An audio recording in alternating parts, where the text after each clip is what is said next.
But so think about that. How much we verify for the Guinness Book of World Records for him spinning on a board. Yeah. But we're going to have no idea if these votes are right tonight. Do you think anyone verified anything from FTX, the level that they did for this guy's spins? 2 years. And the video was clear. Third party verification he had to have. On site. But but no investor asked for a balance sheet. No. From FTX. Or a third party auditor. Yeah. That wasn't like a Web3 auditor. Yeah. Cash. Ladies and gentlemen, group chat. Cash. It's $1 trillion. Hot. Ladies and gentlemen, welcome back to Group Chat, #1 podcast in the world. We have our big event tonight in West Hollywood at Petite Taqueria. We got some Lo Siento tequila flowing. We've got some good vibes, good energy. So we're heading to that right after this. But first, we record an episode. We're talking stock market. We're talking AI, the new AI trend. Everyone is basically ruining AI for. Fanatics is just absolutely on fire. Apple is now building chips. Apple's now making chips in America. And we have a real world record holder Amongst us. I had no idea that in our presence, we had a Guinness Book World Record holder. Mm-hmm. And that's how we end today's episode. It's a fascinating story. It's a feat that took a little boy in India, 11 years old. Can you imagine the dedication this boy had to beat our own world record holder? Yep. Let's get into it. All right, everyone, welcome back to Group Chat. And let me tell you something. If we don't talk about AI every single day, then we are not the number one AI podcast in the world. By it's just far. AI. AI. GPT-3, GPT-4, AI, Let's AI. throw some machine learning in there. I love machines. Yeah. And I love how they learn. Yeah. The latest phenomenon. So ChatGPT now already feels like old news because the hottest new thing are these stupid fucking pictures everyone's posting where everyone kind of looks way better than they actually are. So we know it's artificial. You know, you can look like a superhero. So Lensa AI is now rocketed to the top of the app charts for a small free trial fee of $3.99. Or I think $7.99 normally. You can basically look like your best life. And so I saw a bunch of people posting it in the morning. By the evening, I hated everyone's guts who posted it. Like, I hate you. I'm not going to disagree. And I think people posting it today, it's just really lame. If you were early yesterday morning, it was cool. If you cool. posted at like 5 a.m., you looked cool. You posted at 2 p.m., you're a dork. So basically, you can look and do anything you want in this new world now. Did you see the Steph Curry fake video? Where he was throwing the ball? Yeah, 90 feet, just 5 in a row. Yeah. What app was that? I don't know. CGI? Yeah. That's a little harder to pull off. This Lensa thing, it's unbelievable. And if you haven't seen it, you'll recognize the pictures because literally everyone's posting it. Yeah. What's interesting is I saw a lot of women post it, and then it became a whole thing that like this app was clearly created by guys because women's pictures are very sexual. So we obviously aren't going to post, but we did both kids, and Mavs were great, and Vivian's were a little risque. She's 91. Yeah, that's what and I saw this and I was female. like, what the fuck are you doing with the 1-year-old photo? I saw this woman post. She's like, why do I have these big breasts and skin showing? It is really weird that the women were like overly sexualized and the men were overly masculinized. Yeah, overly masculine, which is just clearly we know who developed this app. Yeah. and then the other controversy is they've just stolen all the artwork. So the art community is up in arms. I feel like Lensa is a bit of a miss. I think it's going to be done really soon. I mean, I think if you even post anything at this point. Yeah.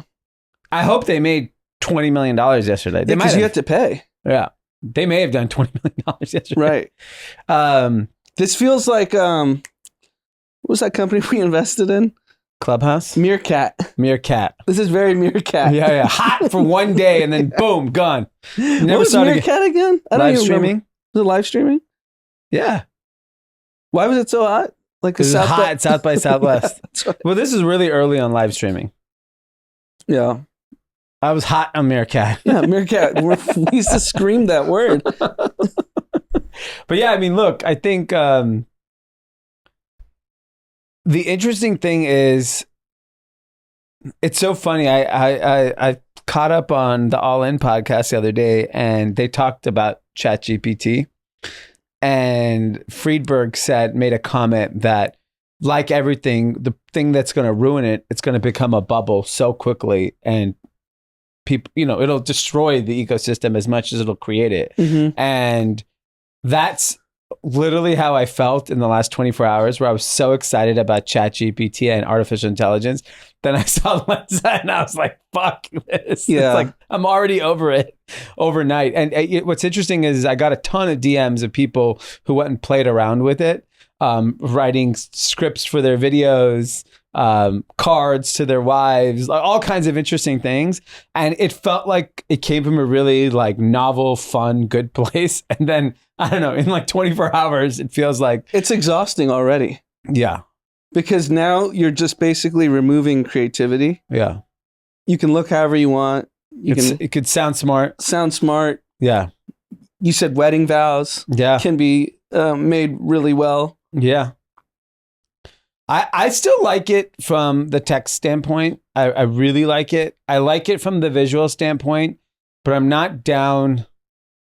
I don't know. Maybe because I'm not a video game person. Yeah. Where like I'm not super interested in like having an avatar. It's not like if I had an avatar of myself, I don't know if I'd ever use it. Like I never used Bitmoji or any of these things. I think I used it for one day and I was like, all right, cool. The novelty wore off on me.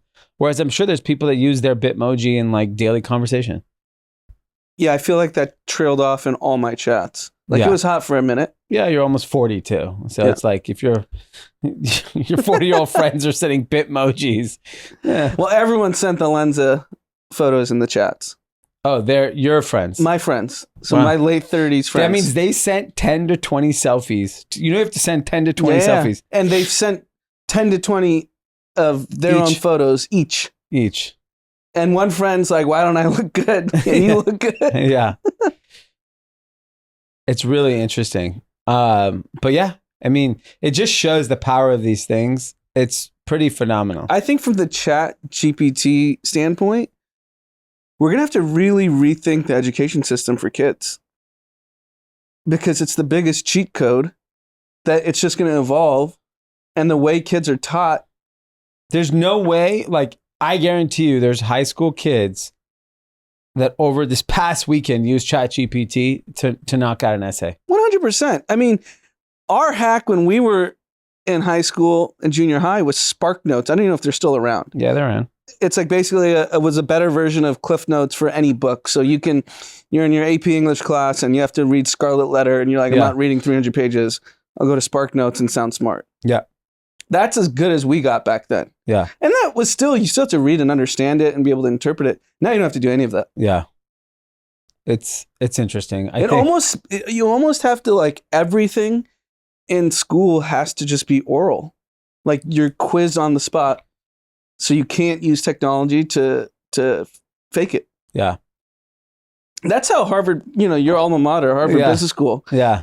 They make everyone discuss. I'm more undergrad. You're undergrad. Business school, I don't know about them. Yeah, so that's what they preach is that you have to participate in class.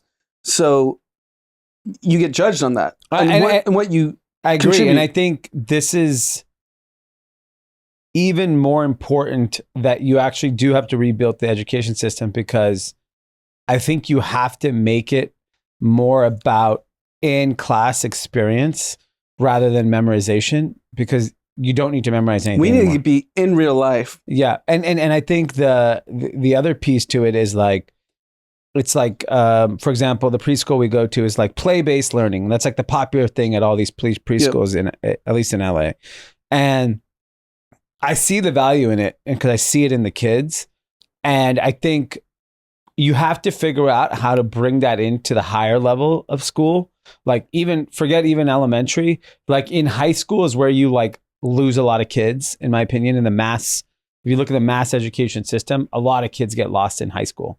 A lot of kids lose interest in learning. A lot of it is because in public schools, you have classrooms with like 60, 70 people. And then I don't know if it's that many kids, but yeah, you have a lot of kids. And I think the teacher is overwhelmed by trying to teach 40 people. And then if someone is disinterested or not, or if it's their weakness in that subject, the teacher doesn't have the time to spend to bring them up to speed. Because if you think about it, it almost makes sense to remove technology from the classroom because all the kids are using it outside the classroom no matter what. The technology is the commodity now, right? Like, yeah. You shouldn't, I know they have laptops and iPads in a lot of these private schools. You should get an abacus. Yeah, get back to it. Here you go. Put your beads, count, tell me how many you got. Yeah, I think we really need to rethink it because you got to imagine like this generation of kids in schools aren't going to have the skills for real life work, real life creativity, real life business. There's no reason to not use ChatGPT to write an essay. Mm-hmm. Fucking zero. Yeah, I would think it's going to be fantastic and grammatically correct. And yeah, so you're going to lose all ability to speak grammatically correct, how to write. Yeah. How to language is gone with ChatGPT. Yeah. Math is already gone because you can just Google anything. Yeah. Convert this to meters. We had to actually figure that out when we were growing up. And all that stuff trains your mind to be smarter. Well, I mean, so I think this will force innovation in education. So I think it's a good thing because I think eventually the educators will be like, okay, cool. We know our kids can write the best essays in the world because they can just upload this information and this like how do you ban chat.openai.com? Yeah, because I'll remember in high school, specifically in high school, there's a few kids in class, you were just like, man, they just write better than I do. Yeah. They're so much better at this than I do. Yeah. Now it's all equalized. Yeah. It's unbelievable. And you can get pretty custom with the writing with the chat GPT. You can edit it, you can give feedback to it so that it edits and say, you know what?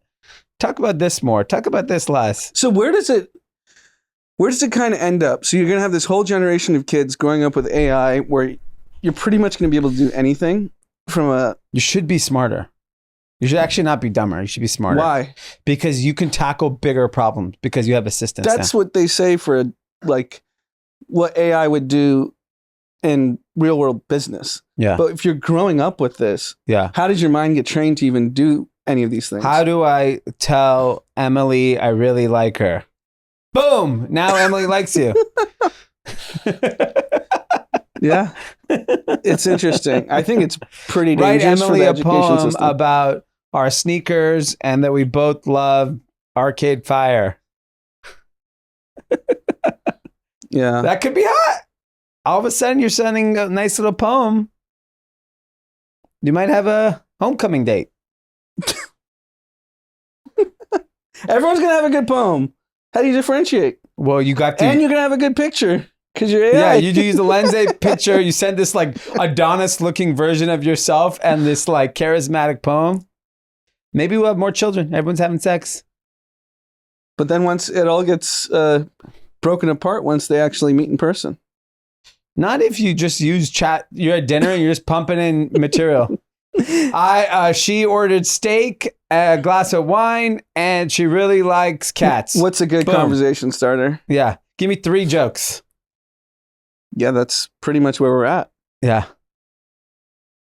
If they were having an online conversation, you'd be dumping it all into ChatGPT. It'll be integrated. It'll be an API into WhatsApp, pulling your conversation. So plagiarism is old news. There's no reason to plagiarize. Yeah. Because this is better. This is way better. Because it's tailored. Yeah. Because you can custom it to whatever you want. Pretty hot. Interesting. Yeah, I'm curious on the education front. You just have to blow up the education system. Yeah, I just don't know how kids get smarter. I think if you're already an adult working, this stuff makes your life easier. Yeah. So as a banker, you shouldn't have to worry about the Excel model. That should just be done. That will be automated. That Excel model will no longer. And it prints out what the numbers are and what the valuation should be, the range, all that. And then the banker can strategically think, yeah. What should we do? I think it helps the smartest people in the world become like superhuman smart. I think the average person, it should help them get through daily life tasks. So hopefully they have more time to think and actually learn. There are things that you can still learn that do not require AI. Right. Maybe not. I don't know. Who knows? Yeah. Fascinating. Maybe I'll just, wipe out humanity also. I don't know. I mean, we haven't even gotten to the robots yet. I am terrified of the robots now. You see those videos that are all in those factories of the jumping robot? Yeah, when I used to see like the jumping robot, like whatever, that robot's a dummy. Like it doesn't know anything. It's going to be way smarter. Now I see this Chat GPT with the robot. That robot's not so dumb anymore. Bill Gates has been warning us about this for over a decade. He warns about everything, but then everyone thinks he's conspiracy, so it doesn't matter. Yeah. Think about it when he goes, Bill Gates owns all the robots.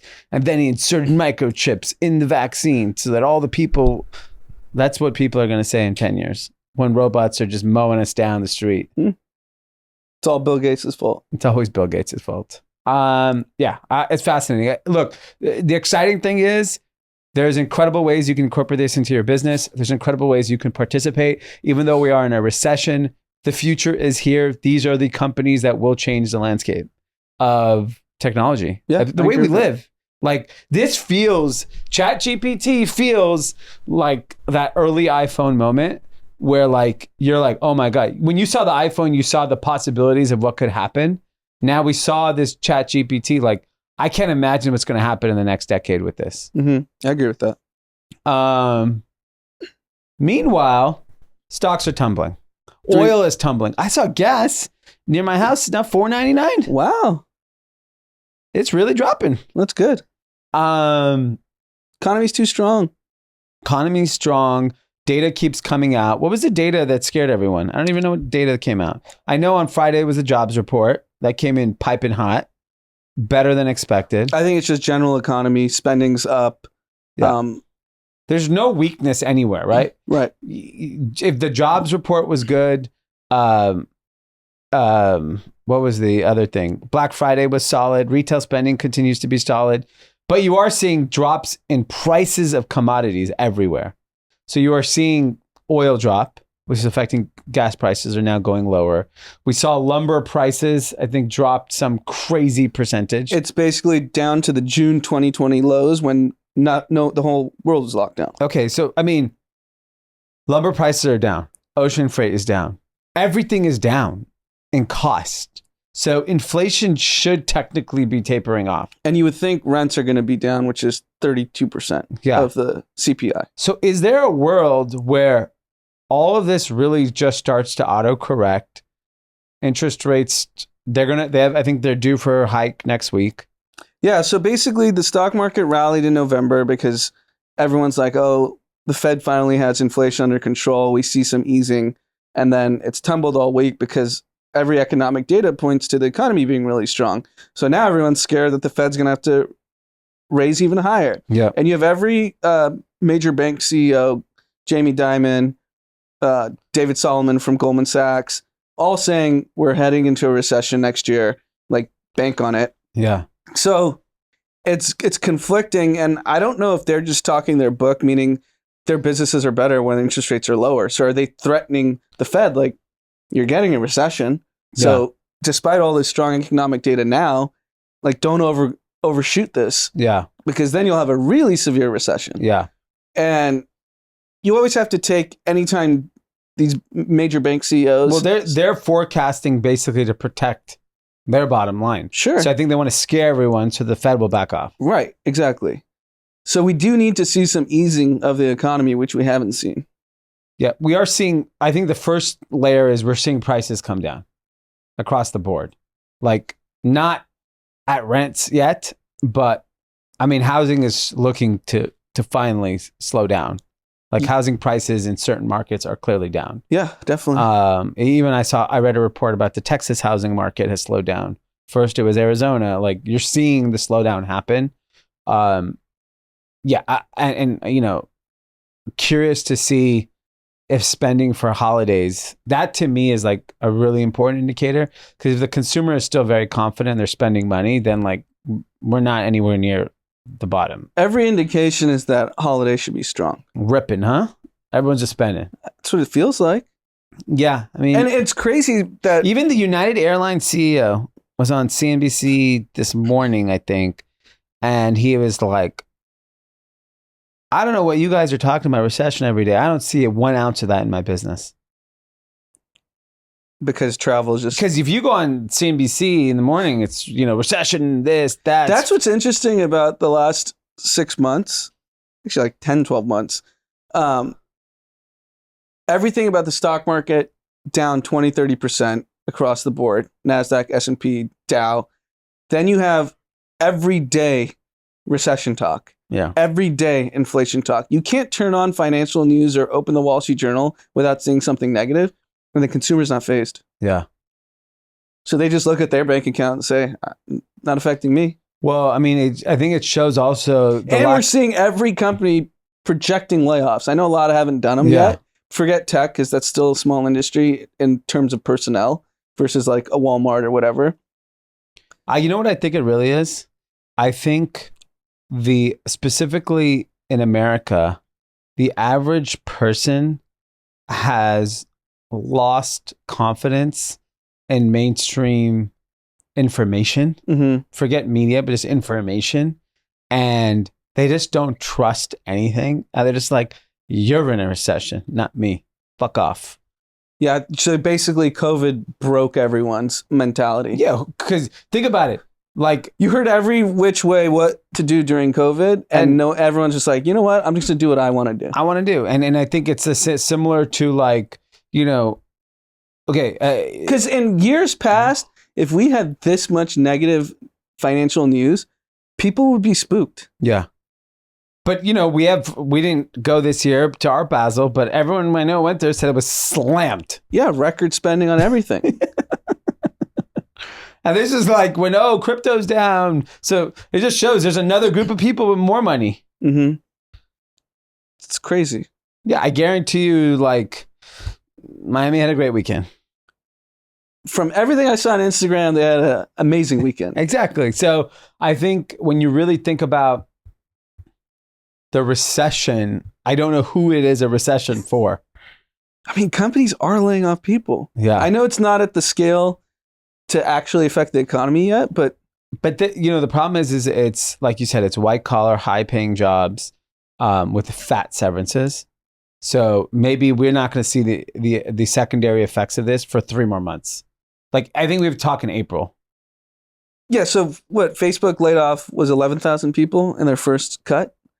If you work at Google, shouldn't you be like, they may be cutting people next. I shouldn't spend as much. But then I bet you if you go to Napa any weekend, it's slammed with Google and Facebook managers and you can't get a Meadowood res. Yeah, I don't know. It's very confusing. Yeah, I think because everyone is predicting a recession next year across the board. Yeah, I guess people just don't care. That's your recession. Everyone lives in their own world, right? Yeah. You choose. Yeah. You want to choose to live in a recession? If you want to live your life that there's a recession and be miserable, that's your life. If you want to believe that everything's great, you could believe that. I will say famous people, you don't see them on private jets as much. So like OBJ was on a commercial flight from Miami to LA where that incident happened. Yeah. There's no conceivable world OBJ would be flying commercial 2 years ago. But he's not affected by recession. No, my point is... Maybe his consumer confidence went down. Maybe. Yeah. He's like, Excuse man, me, I know this fortune. recession talk. Yeah. Kanye flies commercial everywhere. When he was, even at the peak of his money, he was flying commercial. So, I mean, you do see fewer private jet pics on Instagram. That's a fact. On Instagram, yes. From what I've heard, that there's no slowdown in that industry. I don't know. I think you'd be surprised. I bet you the LA to Vegas flights are down substantially. Right. Like that was like your starter PJ experience. Well, let's all fire up the Django to XS this weekend. That has to be slower. That probably is slower. But, you know, A lot of money was made the last 2 years. Those people. I could see people that at the peak were flying LA to London private. They're like, I'll just fly first. LA to London private is insane. Was Like- that $250,000? Probably more. One way, probably $250,000. I have no idea, but I'm guessing $200,000 to $400,000 round trip. Easily, I would think. Maybe $500,000. Actually, I'd say $500,000. Okay. Yeah, probably. I have no idea. You know who should go pick up a plane? Michael Rubin. Recession has not stopped him. And this actually makes perfect sense given sports feels recession proof. I mean, I think it is. And sports ecosystem feels recession proof because people are so hyper passionate. They just raised a new round of funding, $700 million at $31 billion valuation. It's damn impressive. He's great. It's unbelievable. He's churning out to be like, of the last decade, one of the more impressive founders. Yeah, I agree with that. And what was his secret sauce when he started Fanatics? Just buying the licenses? Yeah, I think he realized that like, here's a business I can beat Amazon in. Like, Because no one was really paying attention to it. yeah, So Clear Lake Capital Group, private equity. private equity, led the round. Oof, man, this is Big- crazy. In this environment, Yeah, for a private late stage company to be Yeah. raising at this valuation, yeah. it's pretty impressive. And I mean, he only sold 2.5% of the company or whatever. Yeah, nothing. Nothing. I mean, And he owns Topps, the card company, so Yeah. I'm sure there's a play yeah, longer term. yeah, And he sold his stake in the Sixers recently because there was a conflict with the NBA. because he wants to go into gambling. Mm-hmm. This is crazy. Yeah. I mean, Fanatics Hey, he clearly. lives a great life. Follow him on Instagram. I mean, and he's fun. He seems He like seems really fun. most CEOs have no interest in socializing with ever. He seems like a great hang. Yeah, I mean, he's hanging out with rappers and athletes. It's great. It's fun. Those are the best people to hang out with. Yeah, I think he does it right. Yeah. I mean, he obviously must be very brilliant. Absolutely. He has to be. Yeah. Because this is his second go around, right? Yeah. He sold his other business for To billions. eBay, Yeah. and he bought it back and became Fanatics. It's impressive, man. Um, He basically is a monopoly on sports apparel, right? Yeah.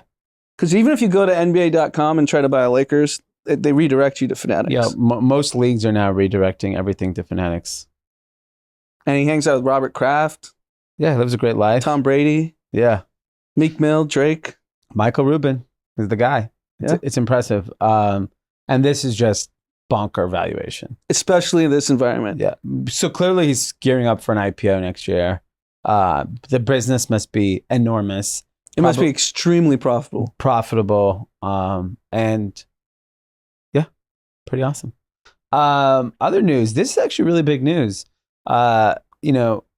Because of all the disruption happening with COVID-0 in China, there's been delayed to production in China at a lot of the Apple factories. And I think there was a famous video that's gone viral of factory workers at this particular Apple plant, protesting, rioting.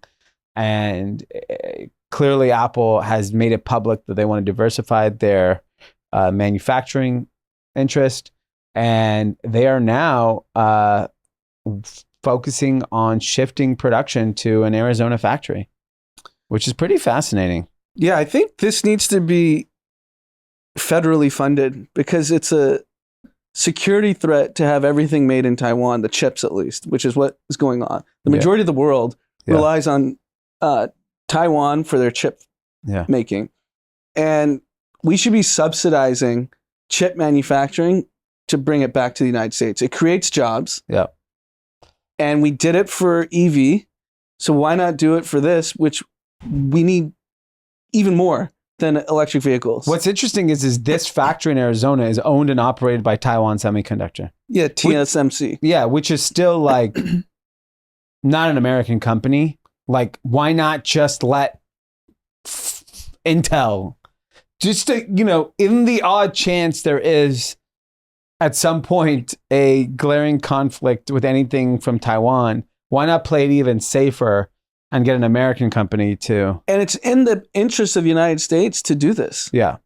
You create jobs and you're not dependent on a country that China is threatening daily. Yeah. Yeah.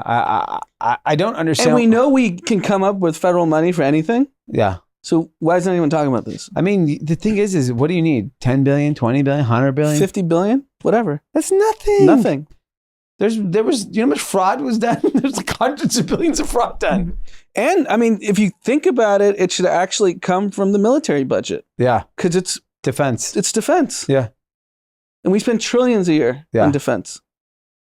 We spend more on defense in the United States than the next 9 countries combined.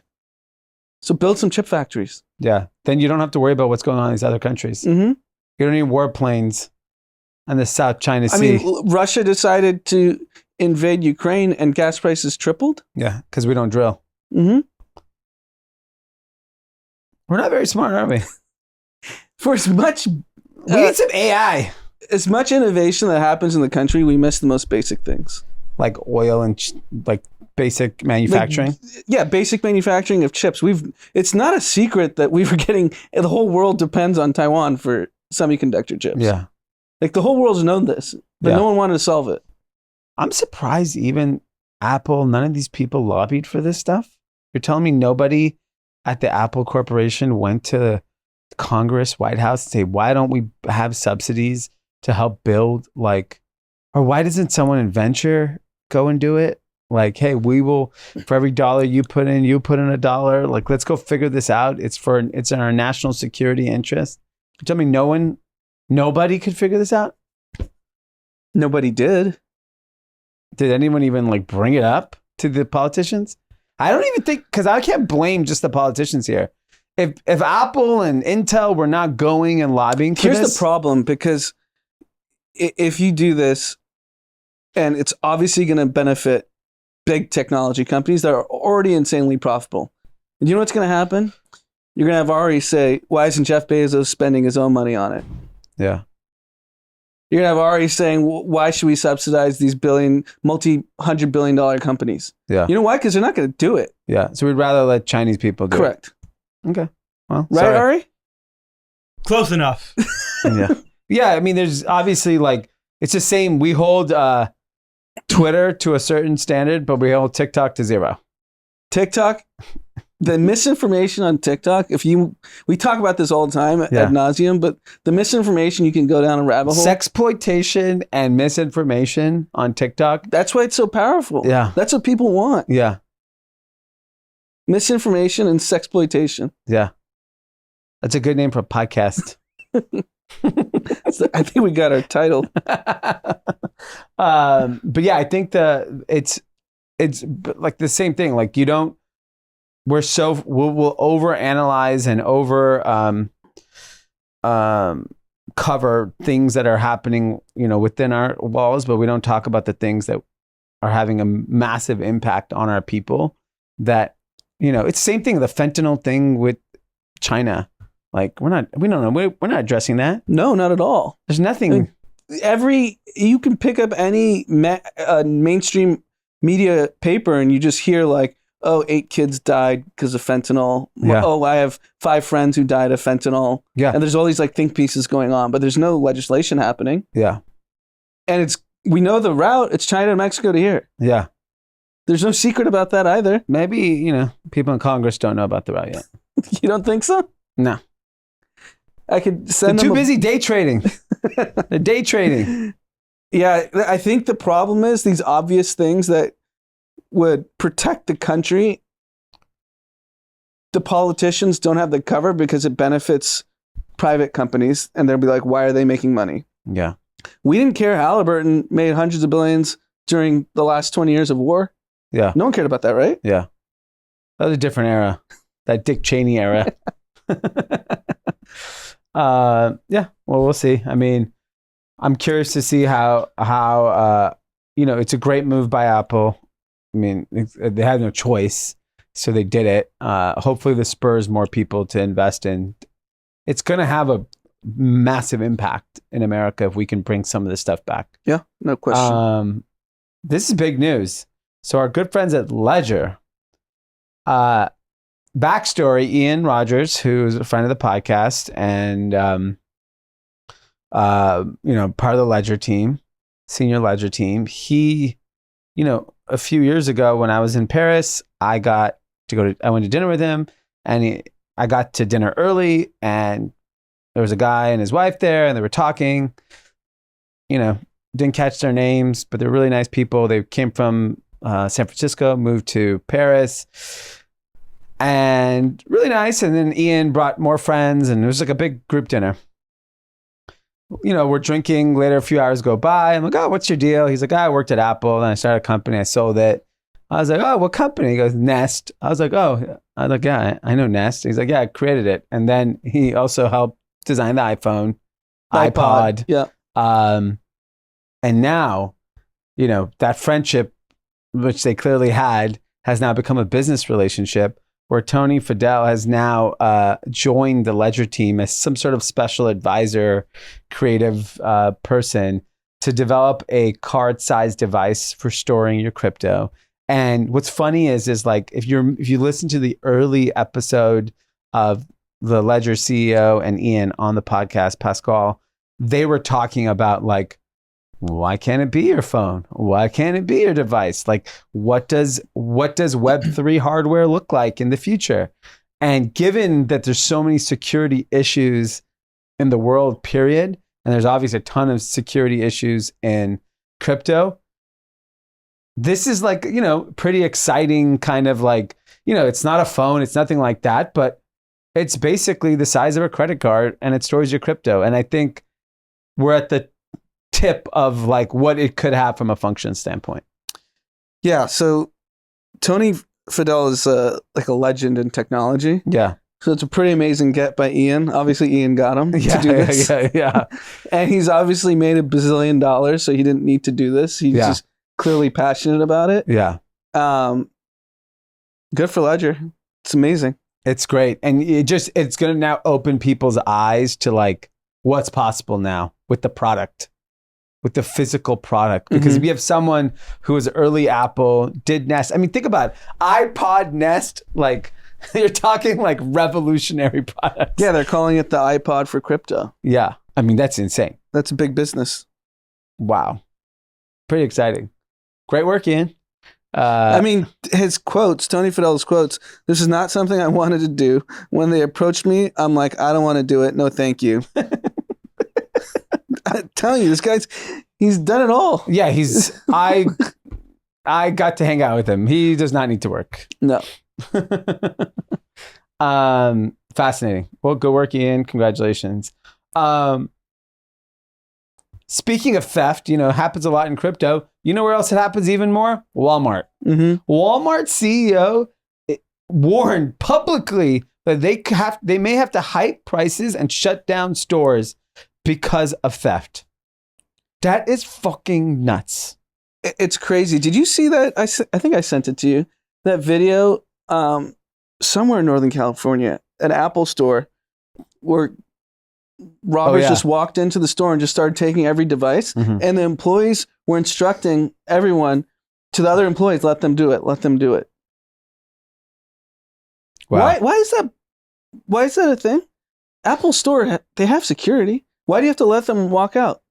Is it illegal to detain these kids? I think it's just not worth the risk.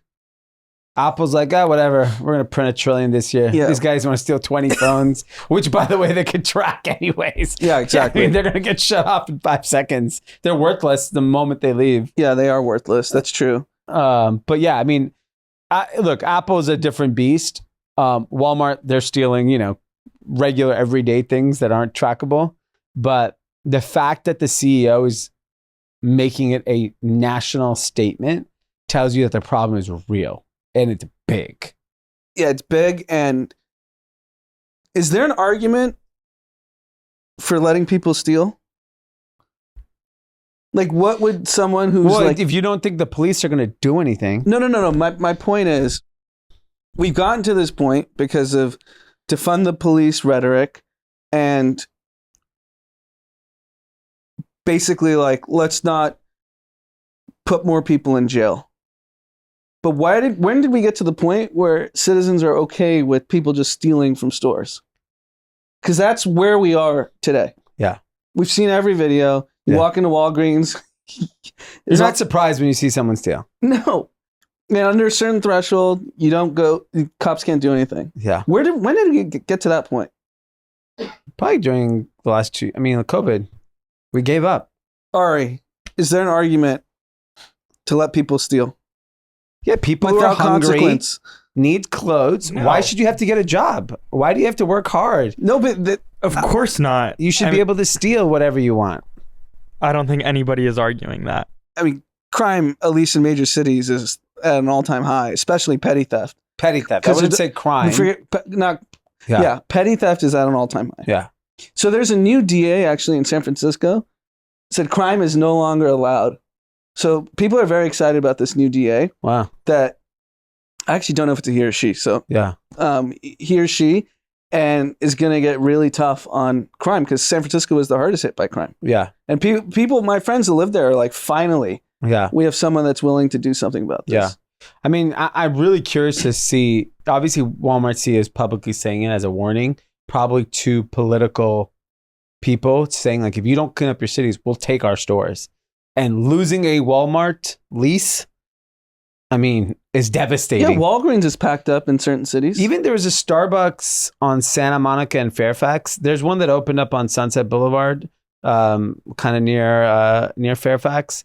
But the one on Santa Monica and Fairfax is shut down, and I drive by that thing every day. Oh, that one's gone? I know It's exactly which one gone. it is. I mean, it's gone, and it was the scariest one. It was zombie land in there. And I'm guessing part of their decision was they obviously have a closer location, but it was just a safety concern for the staff. Yeah, Even the Sunset one, I'll walk in there with my kids at 7 a.m. It's wild in there.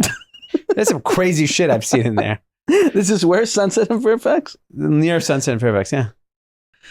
Yeah, I mean, it has to be safety because we saw Starbucks earnings through the roof. Yeah. Every Starbucks makes money. Yeah. They're just giving up money because it's not safe for their staff. Yeah. Fascinating. Other news. Facebook.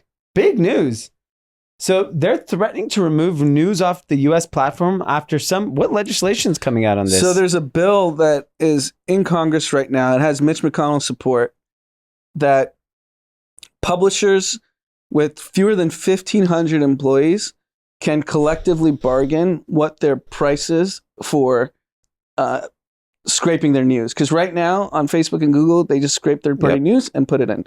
And so it's really fascinating, and I need to dig deeper because I didn't even know this was in Congress right now, that this was happening. Apparently it's been up for legislation for a while. But if you look at the support, it is all conservative media. Newsmax, every conservative, like small publisher wants this bill to go through, and big tech is like, we're just going to get rid of all news. And the big tech argument is that with these small publishers, it's potential to spread misinformation, and we're paying them to do so. Yeah. And it's fascinating that if you look at the support, it is 90% super, super conservative media. And to be fair, like, those guys crush on Facebook. Yeah, I don't get why. I really don't get why conservatives complain about mainstream media. We talked about this last episode. 9 of the 10 top rated cable shows are all conservative shows. Yeah. You already won the media award. Yeah. Maybe they And everything on Facebook. Look at what's trending. Yeah. It's Tucker. It's Ben Shapiro. Yeah. It's not liberal stuff. No. Never. So why And do Daily conservatives... Mail, I would say, which I think is the most visited website in America, leans conservative. So does the New York Post. Yeah. New York Post is a Rupert Murdoch arm. Yeah. I really don't get the conservative gripe. You already won the media. Yeah. No one's watching CNN. Nobody is. Literally nobody. If you look at the ratings, it was a joke. I think the only show was Tapper, Jake Tapper, was like number 10. So what are they complaining about? Because if you look at any conservative thinker on Twitter, like, oh, it's the media's fault. Media's fault. No, you guys won. Yeah. I honestly don't know. Or it's just a good tagline. Narrative. It's a good narrative to get more supporters to your platform. Yeah. Oh, I'm the one telling the truth, not New York Times. Yeah. Fake New York Times. Speaking of politics, mega election today in Georgia. Huge. Very Two serious candidates. Jesus Christ. Herschel Walker and Raphael Warnock are in their runoff in Georgia today. So my guess is you should have indication by tonight who's going to win. And I mean, this is a complete circus. Mm-hmm. I mean, the fact that Herschel Walker, I mean, the stuff he says on like the little video clips I've seen of him talking, he is insane. He's crazy. Crazy. And he's not He articulate. clearly has CTE. Yeah, he's not articulate. He's No. unintelligible. He's not like a charming dude by any stretch of the imagination. He's talking complete gibberish. I can't believe he has a shot. I don't think he's going to win. I'd be shocked if he does. But the fact that he has there's plenty of people publicly supporting him is insane. Yeah, so Democrats technically already have the Congress because a 50-50 split. Yeah. VP gets the vote. Yeah. And any tie. So this would be a 51-49. Yeah. But it's important for... It is important for seriousness and like civility. Yeah. And Obama's really put some work the last couple of weeks in Really? Georgia. He's been campaigning for him. And, you can't call race in this two black candidates. Yeah. So there's no racial like inequality here. Yeah. So, I mean, Obama has some choice words for Mr. Walker. Yep. And Herschel Walker said he's more accomplished than President Obama. Yeah. Interesting Yeah. take. He had a good little era there. He was a great football player. Depends who you talk to. Football is more important to some people. And so there is buzz that if Warnock can win, he's one of the leading candidates for presidency. I mean, to beat Herschel Walker, it's not like he beat Donald Trump. No, but he has the profile. He was a pastor, Yeah. so he's got that religious profile, which Yeah. is very important to most of the country. Yeah. He's obviously very competent. All right. Let's see. Let's see. Be curious. Let's see, Georgia. What's more important, the running back or competency? I mean, have you seen Georgia's football team? They're number one in the country. I would say football is more important. It doesn't hurt that Georgia's number one for Herschel Walker. Yeah. He went there, right? Mm-hmm. Yeah. I mean, shit. That's a tough one. If they had won the national title already, then they'd be totally screwed. Yeah. All right. Well, good luck, Georgia. Let us, we'll be following along to see what happens. Okay. We're going to, last topic. Very interesting topic. Walk by Javier's desk in the morning and he goes, fuck. And I was like, oh, what happened? Figure it was work related. And he was like, I used to have the Guinness World Book record for, and I was like, what? I just was thrown off because I didn't know what he was talking about. And then he goes, yeah, I had the Guinness Book record for spinning around, right? Yeah. What Literally is it? spinning around. What does that mean? The actual record was most 360-degree rotations on a caster board in a minute. And I had it at 18. So this is verifiable that you had it. He was Yeah. in the book. on the Guinness World Record website. The process took me 2 years. It was a whole thing. So you started at 16 or you at 18, then it took you 2 years to get verified? No, so I started it 2019, 6 months before I was going to graduate, because I wanted the plaque at the bars and stuff. I didn't end up getting the plaque till middle of 2020 after the application and the verification, whatever. And I've had it for a while now. And my buddy just sent me a link that this 11-year-old Indian India. kid destroyed me by 6. So You're screwed. I'm going to have to buy a caster board again. What and is a caster board? I don't even It's know like a what that ripstick. The skateboards with Yeah. only 2 wheels. Okay. So It's just spinning around. yeah. Did you? How many times did it take you to get how many times did you do it? Just once. So it was 15 before I broke it, and I did 18. So I was like, fuck it. I mean, that's And good did enough. you have to submit a video or what did you? Dude, it was nuts. You needed 2 private or third party people watching, 2 people timing it for the minute, video, slow motion video. Application took like 6 months. The communication was terrible. It's honestly not even worth it. But you're mad. Yeah, I want to definitely get this back. I'm going to bury him. So you don't get dizzy. Okay, so that's a part of the practice. So like throughout, when I knew I was going to do it like this Saturday, so like, you know, a couple weeks leading up to it, I would just start spinning in circles just to like get used to it. Or like I'd be in a chair and like tell my friends to spin. Just yeah, it was like a whole thing. Then I got it. Did you get training by spinning? Did you get any clout from it?